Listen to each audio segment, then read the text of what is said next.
NTAi International News. Discharged and acquitted. Code of Conduct Tribunal upholds no case submission filed by Senate President on false assets declaration allegations. Nigeria's Finance Ministry gets executive permission to sign multilateral convention on tax-related matters implementation preventing profit shifting. Senators in one voice speak up on Nigeria's unity and patriotism. Give blood, give now, give often in focus as Nigeria marks 2017 World Blood Donor Day. Hello there, you're very welcome to NTAi International News at this time. My name is Justin. Bem Unyi is glad to have you join us. The resurgence of banditry and kidnapping activities along the ever-busy Abuja-Kaduna Expressway has prompted the Inspector General of Police, Ibrahim Idris, to launch another police tactical unit codenamed Maximum Road Security. Correspondent Edina Justice reports that the Deputy Inspector General of Police Operations Habila Joshak, who inaugurated the repackaged unit at Rijana Village, Kachia local government of Kaduna State, said the police will run open and covert 24-hour surveillance. Abuja-Kaduna Expressway has responded from armed attacks throughout the period of Abuja Airport traffic diversion to Kaduna Airport, which came with heavy security. But few days after the opening of Abuja Airport, criminals returned to the road again, hence the relaunch of these tactical units. Ever-confident policemen and officers there at Rijana, about 25 minutes drive to Kaduna, which has become a notorious flashpoint for kidnappers due to its long stretch of open savanna, hence the choice of the village as an operational base for the tactical unit. We have decided to repackage, rebrand it, and bring in entirely a new set of officers to relieve the ones that fatigue. But I want to assure Nigerians once more, and users of this road once more, that we won't have any situation that will overwhelm us and that will make crime manifest itself on this road, and we will collaborate with other agencies that we're going to be robust. We came here because we are not only going to remain on the roads, you see our action out there. Deputy Inspector General of Police Operations Habila Josak says the unit comprises of about 600 men drawn from Police Mobile Force, Anti-Terrorism Squadrons, and Intelligence Unit is supported by 90 patrol vehicles and other surveillance gadgets for both day and night operations. The tactical operational unit have been given a marching order. The marching order is to ensure that there should be no report of any form of violence, be it theft, kidnapping along Kaduna Abuja Zaria Road, and is even extended up to Kogi State. From Rijana, Kachia local government area of Kaduna State, Edina Justice, NTAi News. The Code of Conduct Tribunal has discharged and acquitted the Senate President Abubakar Bukola Saraki on the allegation of false declaration of assets brought against him by the federal government. Aliyu Tuku reports that this came after the tribunal upheld the no-case submission filed by the Senate President. After almost 2 years of legal battle at the Code of Conduct Tribunal, the trial of the Senate President Abubakar Bukola Saraki over alleged false declaration of assets has finally come to an end. Delivering the ruling, chairman of the tribunal, Alhaji Umar said from the totality of the evidence of the 4 witnesses presented by the prosecution, Saraki is not in any way linked to the alleged offense because of the failure of the prosecution to establish a case against the defendant. The tribunal said witnesses gave contradictory evidence that were unreliable to convict the defendant or order him to enter his defense. Umar specifically referred to the evidence of the third witness, Samuel Madejomo, head of Investigation and Intelligence Unit of the Code of Conduct Bureau, to the effect that all of his evidence are based on information supplied to him by undisclosed team of investigators. This, the tribunal said, has no probate value for it to hold the charges against the defendant. The tribunal held that the report of the EFCC put at its disposal was more of intelligence gathering rather than conventional investigation. He said to worsen the matter, the defendant was never invited or be met to make statements so that the truth can be unearthed. You recall that I had always, in addressing you, told you that the prosecution had no case, that the case had collapsed, and that every time we destroyed the case, they amended to try to patch it up. I had always told you this. We have already started making arrangements to get a copy of the ruling. As soon as it's out, then we'll study it and then we know what next to do.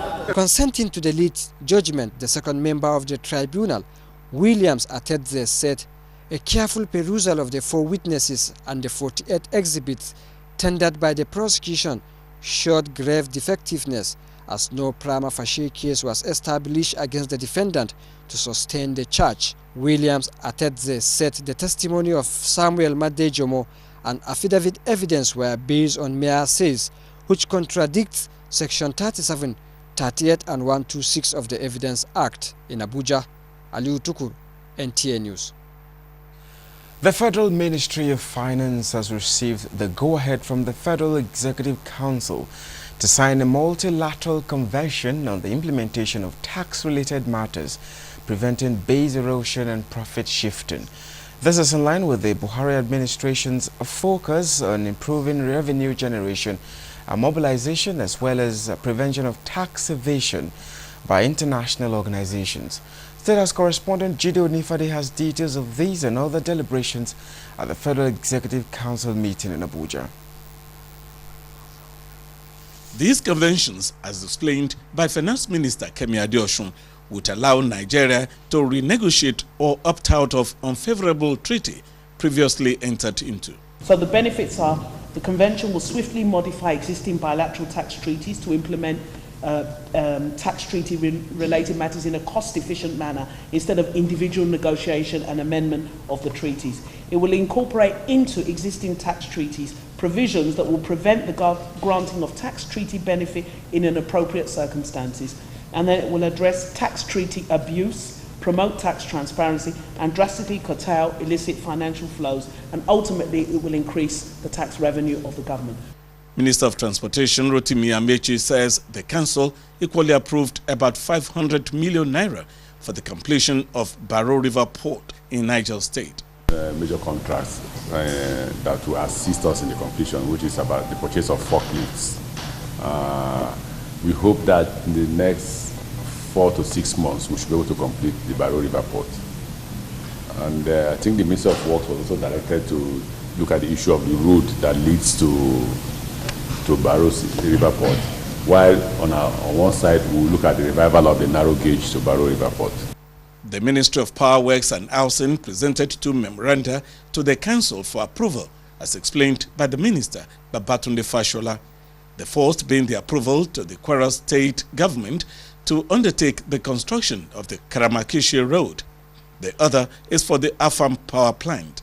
So Council has ratified the earlier approval given for GE to undertake that project so that we can complete 240 megawatts of emergency power through 8 30 megawatt turbines this year.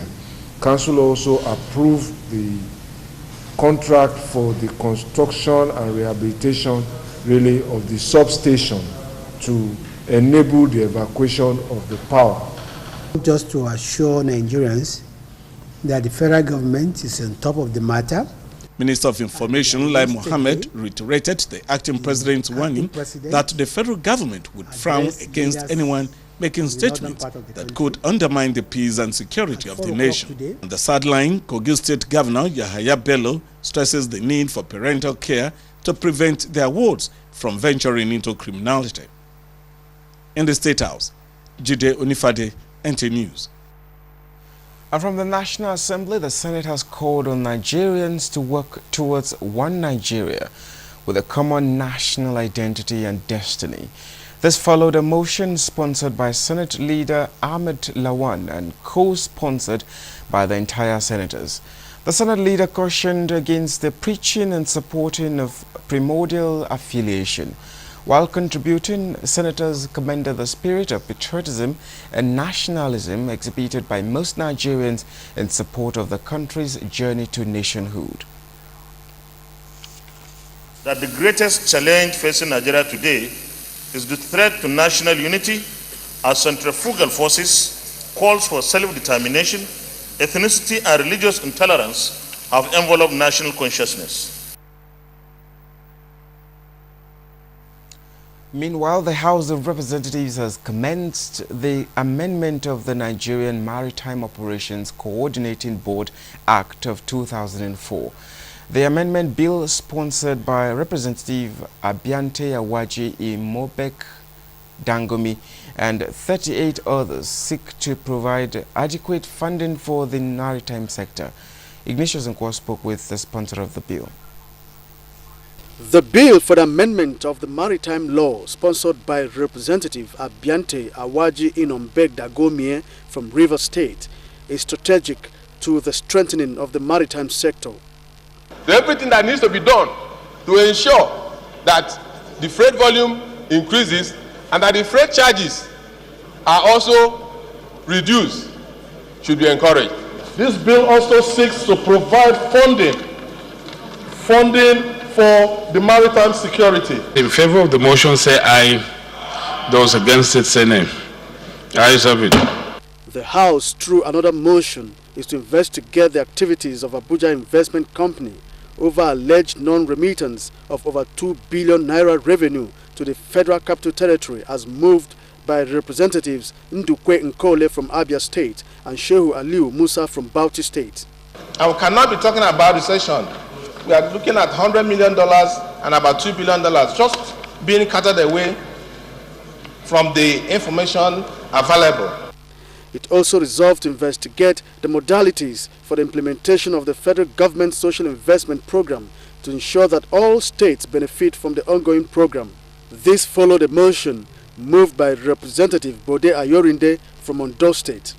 Members called on the Nigerian National Petroleum Corporation (NNPC) to resuscitate its floating stations in coastal communities of Delta State, as moved by Representative Julius Pondi from Delta State. Urge the Nigerian National Petroleum Corporation to resume the supply of petroleum products to the floating stations and ensure that the products are sold at the official rate. It also resolved to investigate alleged infractions in the operations of the Nigerian Petroleum Development Company, alleged to have caused loss of revenue to the federal government, moved by Representative Ahmed Abu from Niger State. And is reported to be consistently ceding its core activities to third-party private entities without due process.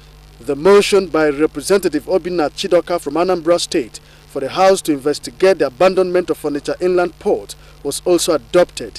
Which is at the critical heart of investment, not only in the southeast, in the north central and other northern parts of the country. The House observed a minute silence in honor of the late Onwara Nzeku, the author of the book Eze Goes to School. The House also passed 3 bills for first reading and received third report from its Committee on Public Petitions from the National Assembly. Ignatius Nkwo, NTAi News. Away from the legislature now to other matters, power without fear of contradiction is a critical factor in not only industrialization and economic growth, but all spheres of the national life. So fixing Nigeria's power problems has been high on the agenda of the Buhari administration. Usman Ali reports that the government efforts might just be yielding results, as new players in the industry are being held responsible for improved supply and efficient service delivery. And the supply of electricity cost Nigeria and Nigerians a lot. Sometimes, desperation to get power lead to dangerous measures. Struggles to remove Nigeria from chronic power starvation profile has been for decades. But with recent monthly meetings like this one in Ogoji Transmission Substation in Enugu by key players in power sector, One thing is certain: issues of responsibility arise. Responsibilities, actions and inactions by generation, transmission and distribution companies as well as consumers are presented side by side. To achieve the new government's roadmap, this meeting is counting on the commitment of the consumers and the distribution companies. Everybody has a role to play. Not just those who produce and distribute power, or those who sell gas and all of that, but those who consume energy also have a responsibility in terms of how to use energy, how to use it efficiently, and how to conserve it. Disputes across the country over inaccurate metering, high charges and inefficiency form part of the discussion at this gathering. It is better for a customer to have a meter than not to have a meter, to be on estimation. And thank God the regulator has proved that the meters have been okay all along. We are looking at very heavy sanctions, including calling off the boards of some discos and replacing the boards. You know, it's going to be as bad as that very soon, because NEC has a right, just as Central Bank does to banks. But there is hope and improvement on new power projects and rehabilitation of damaged facilities, as explained by the key players. This substation was conceived initially as a 330 kV switching station, but we've been able to make it a transformation station by dropping 330 to 132 to 33. 33 means that Enugu Disco can connect, and they're in fact connecting right now. At the end of it all, the communique issued acknowledged the success of power sector recovery program, particularly urgency in solving power problems. Equally, state governments have been empowered to procure premium power directly from generating companies. The communique charged the Electricity Regulatory Commission to intervene over allegation of disconnection of some prepaid metered customers. Usman Aliu, NTAi News. National Youth Service Corps seeks to build peace and unity among youths. The National Orientation Agency is also not resting on its oars to instill patriotic zeal in the citizenry. This is why the agency is urging Nigerians to put aside all sentiments and embrace peace for the common good of the people. Solomon Aide tells us that the campaign took the NOA team to Lokoja, where it carried out its campaign tagged Building a People of Peace. Let's hear from Solomon. The National Orientation tagged Building a People of Peace is coming against the background of the degraded insurgency in the northeast, militant activities in the Niger Delta region, communal and farmers' herdsmen clashes, sectarian violence and criminality in many states of the Federation, and lately agitation for secession by some groups in the country. The program, which draws participants from Osun, Benue and Kogi states, aims at mobilizing Nigerians to appreciate the value of peace and to be personally committed to it. We need to talk because we feel Nigerians are not talking enough to themselves. We need to engage because we feel Nigerians are not engaging directly. Whether they engage, perhaps there are some gaps that need to be filled. Governor Yahaya Bello, represented by his deputy Simon Achuba, called for a reorientation of the mindset of Nigerians towards inculcating ideas and policies that will help move Nigeria forward. Orientation, education is an important instrument in the hands of government. And of course, there is no other time that we can, use this organ of government than now. Those who foment trouble, those who are encouraging people to go to war, those who are thinking of scattering Nigeria, they better think twice. With the realization that peace is crucial to development, it is expected that Nigerians will embrace peace for the much needed development of the country. In Lokoja, Solomon Ayedehin, NTAi News. There is a saying that when two elephants fight, it is the grass that suffers. Could this be what is playing out in the Kogi State political arena, where there seems to be no love lost between Governor Yahaya Bello and Senator Dino Melaye? Otherwise, how do you explain the violent clash between political thugs at a rally in Lokoja, which led to the death of one person? Onotu Yacob reports that Commissioner of Police Wilson Inalegu confirmed the casualty. Kogi State Commissioner of Police, Mr. Wilson Inalegu, who briefed Governor Yahya Bello at the scene of the incident, disclosed that following a distress call put to his office at the early hours of the day about the political gathering at the gate of Kogi State Polytechnic Lokoja, allegedly organized by Senator Dino Melaye, stated that he immediately detailed the Assistant Commissioner of Police in charge of operations and the DPOB division to ensure law and order at the venue. He further stated that some gun-wielding political hoodlums allegedly hijacked the gathering about an hour later and opened fire on the crowd. The DPO, the AC operations and area commander were on ground, but the crowd was so large. And this is why we continue to advise people who intend to hold rallies and demonstrations to give us at least 24-hour notice, just a day earlier, so we can make adequate arrangement and give you advice based on prevailing security situation. We didn't have that opportunity in this instance. Gunshot lasted for more than 30 minutes. So we had to take cover in our office, various offices. It was later I started hearing that a policeman was gunned down, and then my students. Governor Yahya Bello condemned the incident, describing it as an unprovoked aggression against the government and people of the state. A life has been lost. We are putting it on record, and I am calling on all the relevant security agencies to investigate this, investigate it properly, and I think those that are responsible should be brought to justice. In Lokoja, Onotu Yacob, NTAi News. If you're just joining us, you're watching the news on NTAi International, reaching you live from Abuja, Nigeria's capital. Stay tuned for more reports after the break.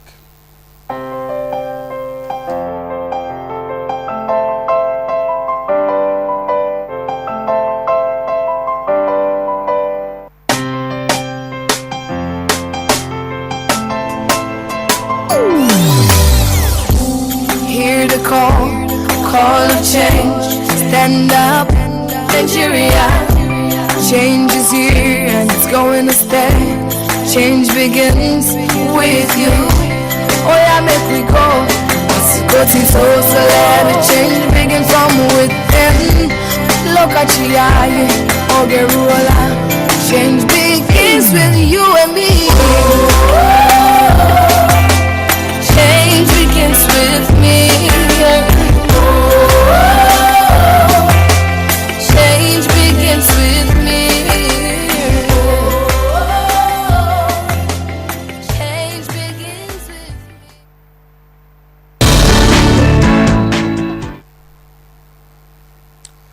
We begin this segment of the Bulletin on Health Issues, where Minister of Health Professor Isaac Adewale says an executive bill for the establishment of National Blood Transfusion Commission will soon be forwarded to the National Assembly. At a ministerial press briefing to commemorate the World Blood Donor Day, the minister explained that this will ensure the provision of quality and adequate supplies of blood in the country. Timothy Yusuf reports. Give life, give it safely, and give it often. The World Blood Donor Day is celebrated every 14th day of June to raise awareness towards voluntary or non-remunerated blood donation, as well as appreciate those who have given blood voluntarily. Minister of Health Professor Isaac Adewale explained that Nigeria requires about 1.8 million units of blood per annum, but that what is being generated remains a far cry. He says 1% of the nation's population volunteering to donate blood can reverse this trend. A limited national data indicate that voluntary non-remunerated blood donation accounts for only 10% of our total blood collection. Family replacement donations and commercial donations account for 30% and 60% respectively. This situation needs to be reversed as we move towards the attainment of 100% voluntary non-remunerated blood donation by the year 2020.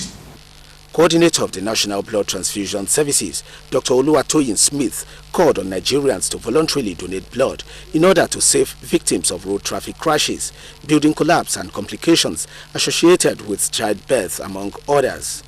Development partners, including the World Health Organization, promised to support appropriate initiatives towards safer blood supply. In Abuja, Timothy Yusuf, NTAi News. For the greater good of the Nigerian economy, job creation and overall well-being of Nigerians, a return of the days when vaccines were manufactured locally should happen sooner than later. The Minister of Health, Professor Isaac Adewale, said this when he appeared before the House Committee on Health Care Services. National Assembly correspondent Dennis Adegunloye reports on this on the committee oversight visit to the National Agency for Food and Drug Administration and Control, NAFDAC.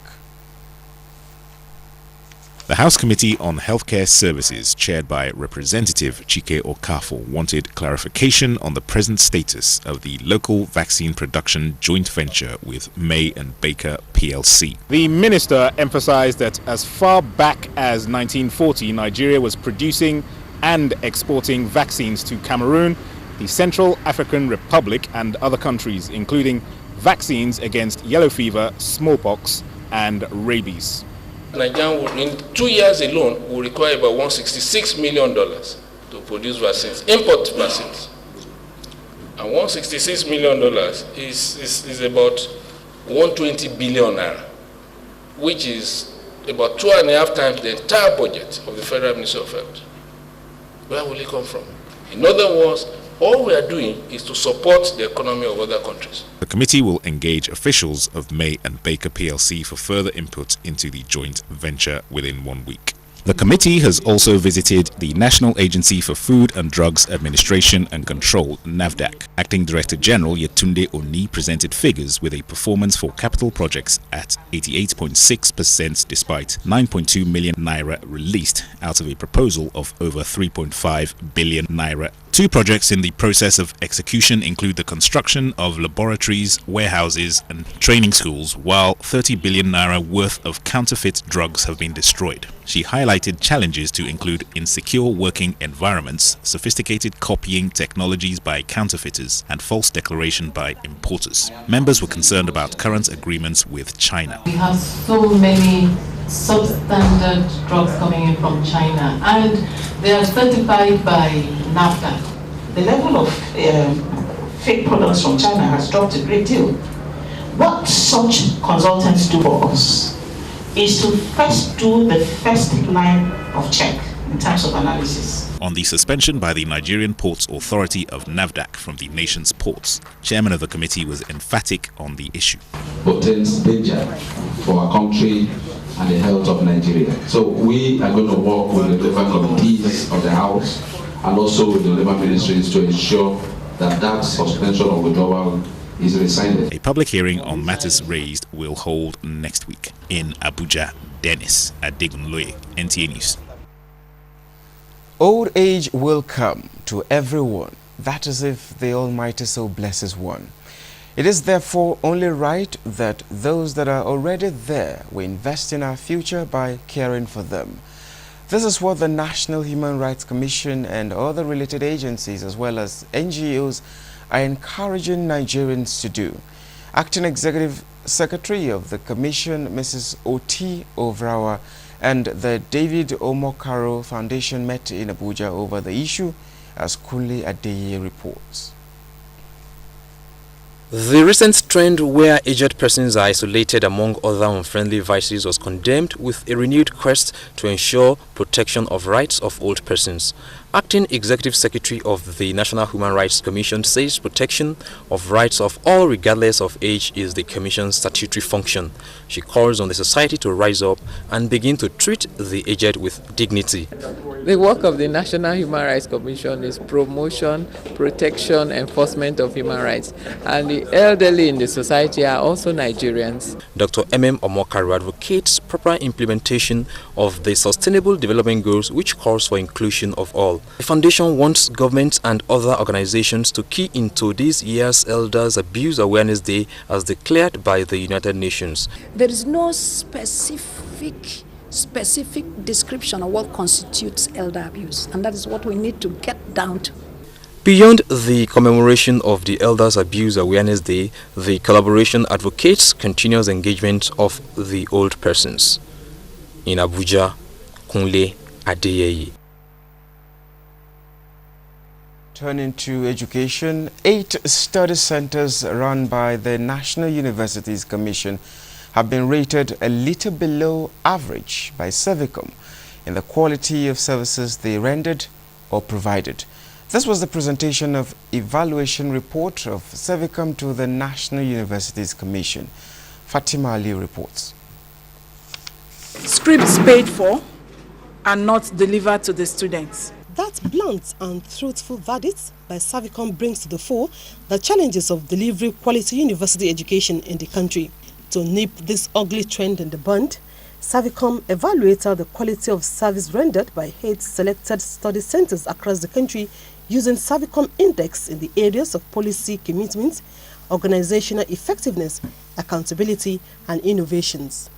National Open University Servicom units would work with their management and with staff of the management and staff of that particular study center to list out and get to the roots of this gap noticed or complained by the students, and then ensure that those are redressed.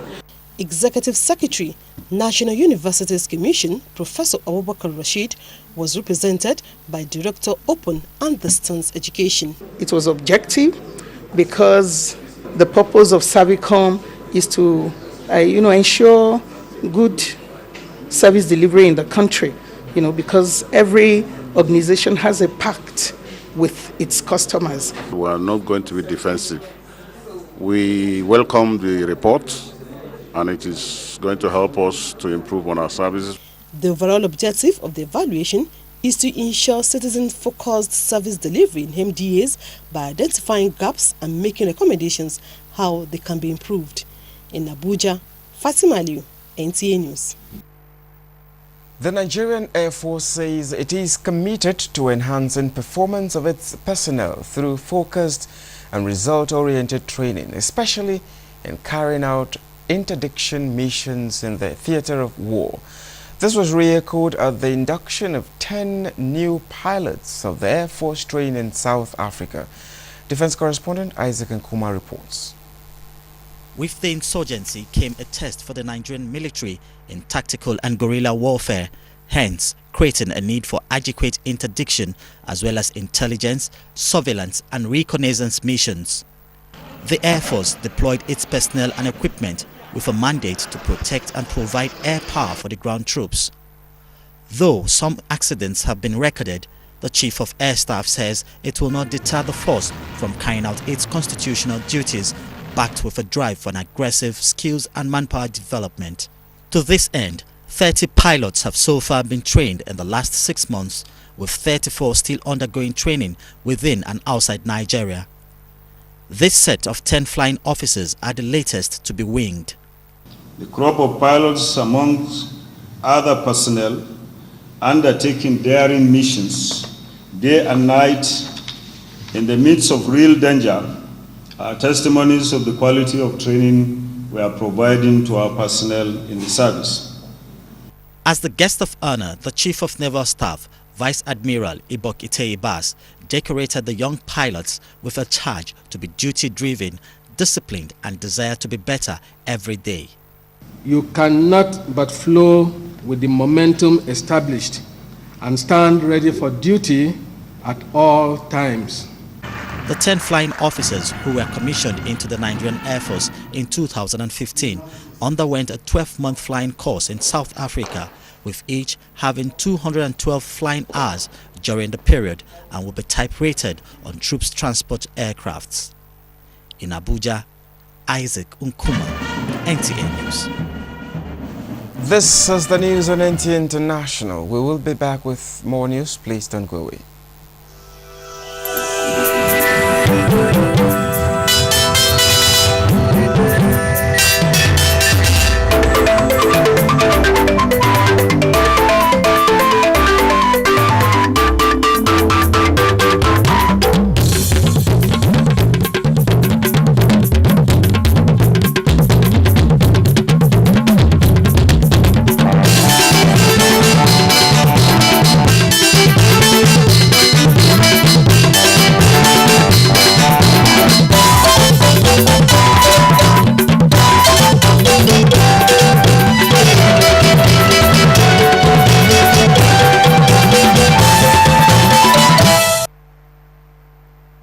Thank you for staying with us on NTAi International News. And for developments from the financial sector, Chiazala Mekie is standing by.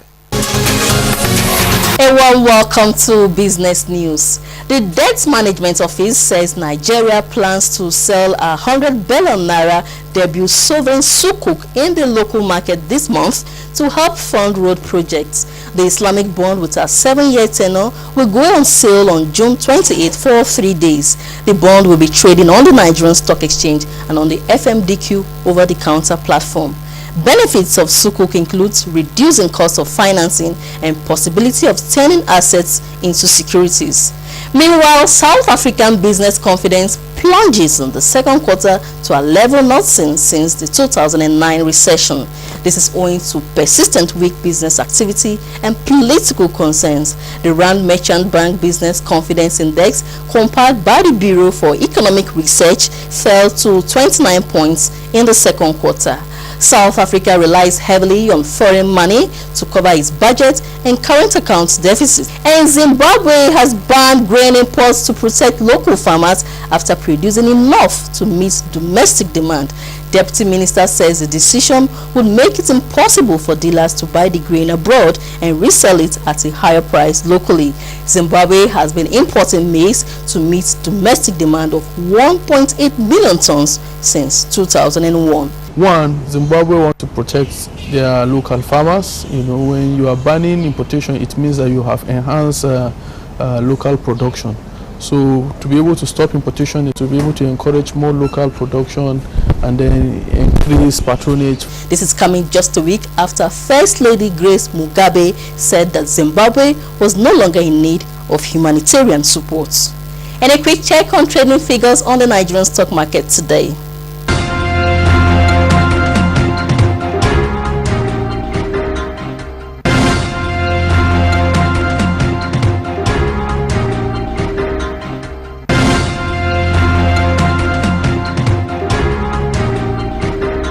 That's Business News. I'm Chiazala Mekie. The news continues in a moment. Thanks for watching. According to late Afrobeat maestro Fela Kuti, water has no enemy. But when water washes away two strategic bridges on federal highways, cutting off movement of goods and services from the north to the southwest and vice versa, then you have to decide whether Fela is right or wrong. That is how the people of Niger State are now. To make matters worse, Dauda Mohammed says a portion of the Lagos-Kano rail line has also been washed off. Dauda, let's see how serious that is. Tabu in Mokwa local government area of Niger State, where one of the affected bridges is located. The incident occurred late in the evening after a heavy downpour that lasted several hours. The bridge just started breaking down. It was so disastrous that community economic livelihood is in completely jeopardy now.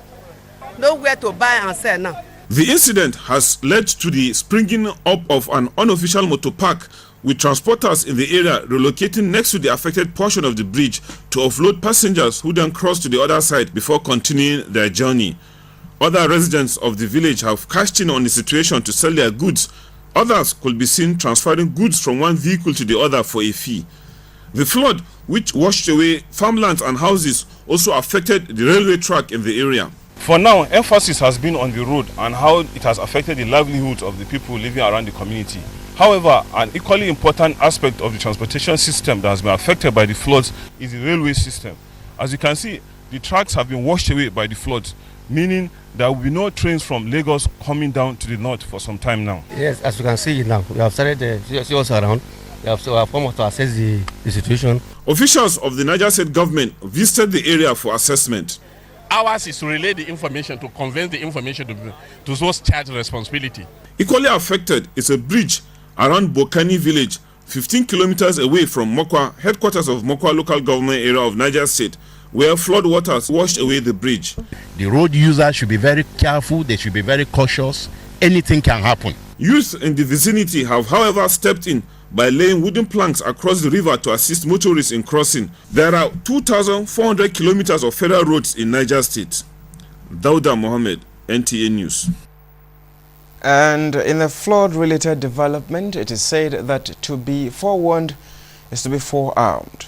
And rightly so, the National Inland Waterways Authority, Makudi, is closely monitoring the water level of River Benue to adequately alert people about the anticipated flooding in the state.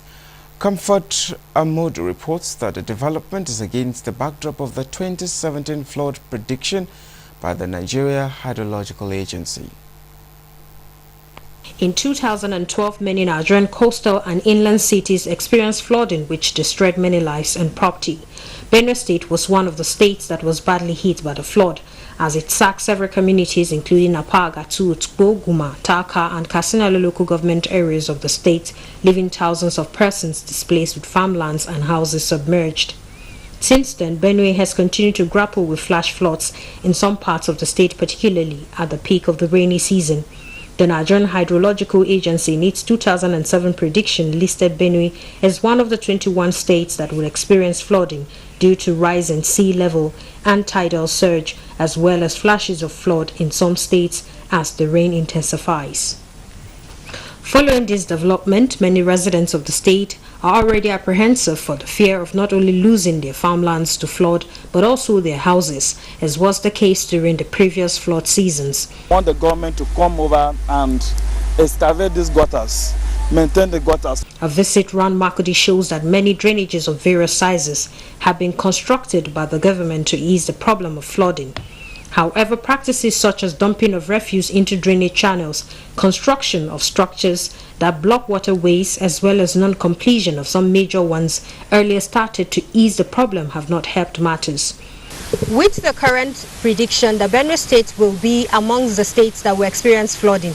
It is expected that the state government and the relevant authorities will take urgent precautionary measures to avoid a repeat of the 2012 flooding experience. The National Inland Waterways Authority, Makudi Benue State, says it is closely monitoring the water level of the river Benue to ensure early preparation and measures for flood prevention and disaster mitigation. The level of the water as of now is about 5.188, and at times it will go high, at times it will come down, depending on the rate at which the rain falls. For residents of Makudi and other flood-prone areas, it is now a game of wait and see, as they hope that any impending flood would not be as devastating as witnessed in the past. In Makudi, Comfort Amodu, NTAi News. Into agriculture now, the International Fund for Agricultural Development is supporting farmers in Niger State with inputs worth over 200 million naira to boost their output. The support is coming at a time when most farmers have lost their crops to armyworms. Musa Babalu has the details. Fertilizer and herbicide, they are the main thing a farmer needs in a farm, and they are the ones that are very difficult to acquire because they are very expensive. 35,000 farmers are currently benefiting from the International Fund for Agricultural Development in Niger State. For the 2017 wet season farming activities, 5,000 farmers are being supported with fertilizer, chemicals and seeds. The federal government and IFAD are to jointly pay 50% of the items, while the farmers pay the balance. If the farmer use these inputs in the field, we don't expect them to harvest less than 6 to 7 metric ton at the end of the cropping season. So we advise the farmers they shouldn't go to the market to sell these inputs. Inputs come at a better time when you need it, and IFAD is here for us from start to finish. Niger State government has pledged to continue to pay counterpart funding for the benefit of farmers across the state. Niger State, we have only 5 local governments enjoying this program. The remaining 20 local governments were eyeing, and they are praying that let those get started be extended to them.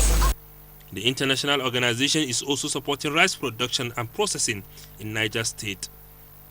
Musa Baba Aliyu, NTAi News. 3 positions out of 79 on the governing body of the International Labour Organization, ILO, which is its executive arm. After decades, the country last occupied positions. Nigeria was elected as deputy member on the government group.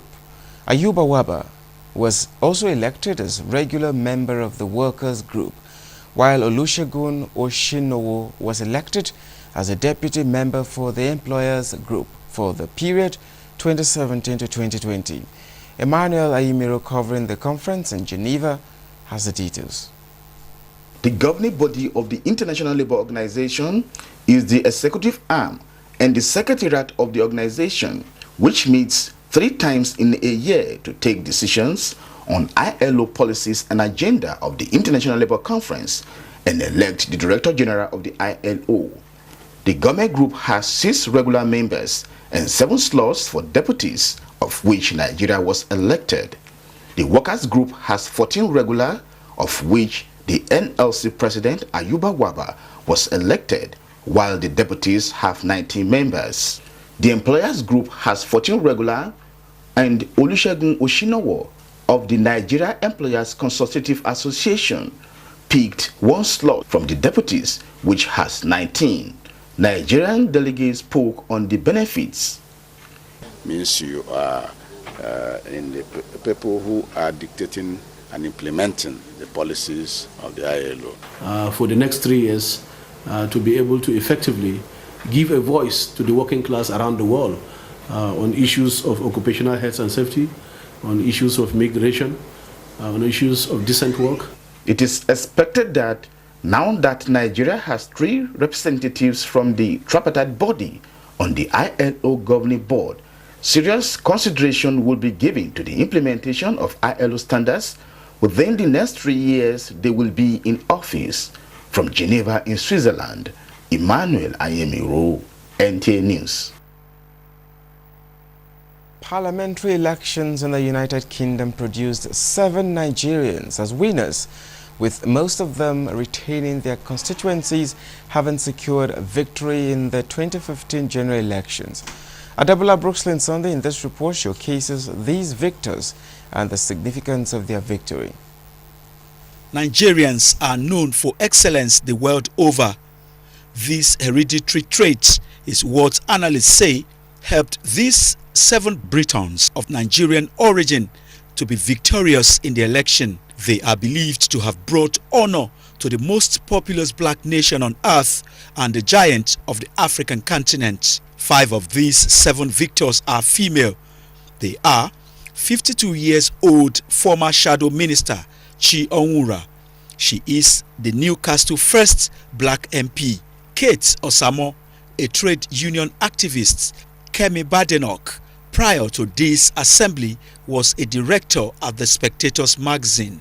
Others are Fiona Onasanya and Helen Grant, who has served as a member of parliament for Maidstone and Ward since 2010. Are better organized. Former Nigerian ambassador to Liberia, Ambassador Ayo Adigun, said Nigerian women can also achieve these feats. You can see that there is no way Nigerian women cannot perform, even better than their peers in the world. But it depends on the circumstances of the advantages or issues that arise. Do they have an even platform for women to compete legitimately with men for political office in this country? The answer is simply no. And I believe one day we'll get there. But the women too should arise and take their appropriate place in the scheme of things in Nigerian politics. Chuka Omunna, whose father is a Nigerian with English mother, and Bim Afolami, who is described as an astute public speaker, are the 2 males. Ambassador Samuel Jimba says Nigeria must learn to put the nation first in whatever they do. We still have a little bit of acrimony amongst ourselves. People stand election and they say, oh, he's an Igbo man, he's a Hausa man, he's a Yoruba man, he's going to represent our zone, he's going to represent our region. All of this did not exist in the British elections in which Nigerians won. We are all Nigerians, and Nigerians must have the national interest. We must look at our country as a country that is united, focused on one goal. Nigerian in diaspora Susan Henshaw said their victory is a boost to the Nigerian image and heritage. This government has done way more. I don't know if we recall the president's early travels. We were saying, oh, he's forgotten the word they used. He was junkering or whatever all over the place. But this is, these are the things that tend to happen, when a country is generally painted in good light, either by the president or, other good things happening. Observers believe that their victory should be a lesson for Nigerians, as what matters to voters was competence and not ethnic sentiments. Adebola, Brooklyn Sunday, NTAi News. Future Wiz is next with stories making headlines on the international scene. Egypt's parliament, in a majority vote during a general session, has approved the maritime border demarcation deal that places two Red Sea islands of Tiran and Senatir in Saudi Arabia's territorial waters. The deal had faced a number of legal challenges since its announcement in April 2016. In the U.S., a gunman opened fire on Republican members of Congress during a baseball practice near Washington, wounding several people, including House of Representatives Majority Whip Steve Scalise, before being taken into custody. Alexandria police confirmed that 5 people, 2 of whom were Capitol Hill police personnel, were taken to hospital from the scene. And United Nations mediator Staffan de Mistura said he may reconvene peace talks between the Syrian government and opposition in Geneva in July. Although the meeting is dependent on the progress made in setting up de-escalation zones in Syria, Russian Foreign Ministry had earlier said that talks between Russia, Turkey and Iran on these zones would take place just before the G20 meeting. Uche Nwizu, NTAi News. And now talking sports, sports federation in the country now know their officials. The next question is what do these officials have in stock as they prepare to run the affairs of their various federations for the next 4 years? Deyinde Sani finds out. Sports, no doubt, is a major contributing factor to national unity and development. Hence, it is important for those who understand its business to occupy key administrative roles. For this to be achieved, the federal government, through the Ministry of Youth and Sports Development, provided the blueprint and the enabling environment for the success of the 2017 National Sports Federation selections held at the main bowl of the Abuja National Stadium. With the government fulfilling its own mandate by giving candidates and electorate the chance to contest and elect those they think can take sports to the next level in Nigeria, what then are the plans of the elected candidates to fulfill their own mandate? Well, now that I'm in boxing, I still use to bring the same weight of experience by soliciting for sponsors for tournaments for boxers in the North Central Zone and probably make it a national competition. There is no amount of golf you want to play if you don't start young, you don't get it right. So I am going to appeal to this board to put particular interest in the youngsters that we're going to bring up. How do they hope to solve some of the challenges being faced by their various federations, especially in the area of funding? We're not going to be bothering government too much for funds. We're looking at individuals, corporate bodies, grants and so on to run the federation. We have sponsors, they're going to create infrastructures, and my own watchword is training till we can train no more. And with that, we will get to where we're going to. As these elected officials are saddled with the responsibility of piloting the affairs of sport federations in the country for the next 4 years, Nigerians will be looking forward to seeing these crop of administrators deliver on their promises. Deyinde Sani, NTAi News. Now take a quick look at Thursday's weather prospects in Nigeria and some parts of the world cities.